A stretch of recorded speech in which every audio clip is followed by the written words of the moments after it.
Hey, it's Clay, and this will be a video chart on ticker symbol DPW. We will take a look at the 30-minute time frame.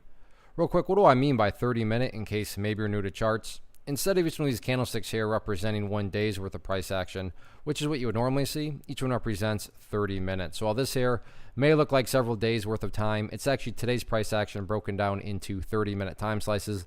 I like you this time frame. I think it's a good job of telling the quote-unquote story of the price, and then makes mapping out levels of support and resistance a bit easier to see. This one's a little tricky to talk about from a presentation standpoint, where I said, because there's a lot of perspective that goes into it. What do I mean by that? Well, if you're a day trader and you bought right there, or maybe you bought right there and you wanted to sell within 15 minutes after buying, then yeah, for you, the chart's looking pretty bad. Now, if you care about the big picture of things, I get it. From the highs, the price did indeed pull back. But from the big picture, the bulls do still have an opportunity to build a higher base.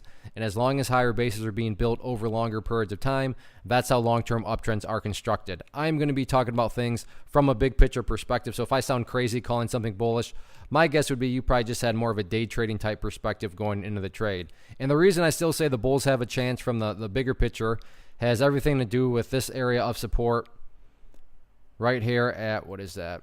The 67-cent mark. Why is 67 cents so important? Well, essentially, let's say that going forward, the price basically continues to do what it's been doing, meaning the price comes down here a couple more times, bounces around this area like it's already done, like I said, there and then right there. So it just does that a few more times and then starts to work its way back upwards. What would you have emphasis on big picture? Well, from the big picture perspective, you'd have a set of lows right here. You'd have that set of lows right there. You'd have these lows down here. If you picture each of these as stair steps, well, then from the big picture, you have overall stair steps still progressing in the upwards direction. Again, I fully realize if you're a day trader and you bought up there, then you couldn't care less about these stair steps. But that's why I try to offer up a warning that I would be making these comments from more a grand scheme type perspective.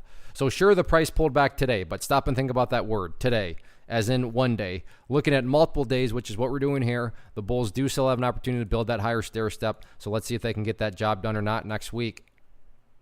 One of the biggest questions that I get is, hey Clay, how do you find the stocks that you trade? So what I've done is put together a free resource guide where I talk about the tools that I use to locate stocks that I find interesting and think may have potential. So if that sounds like something that could add value to you as a trader, then click on the image that is up on the screen right now and I will email you the guide. The guide itself is very short and to the point, and best part, it's completely free. Thanks for watching the video. Let me know if you have any questions.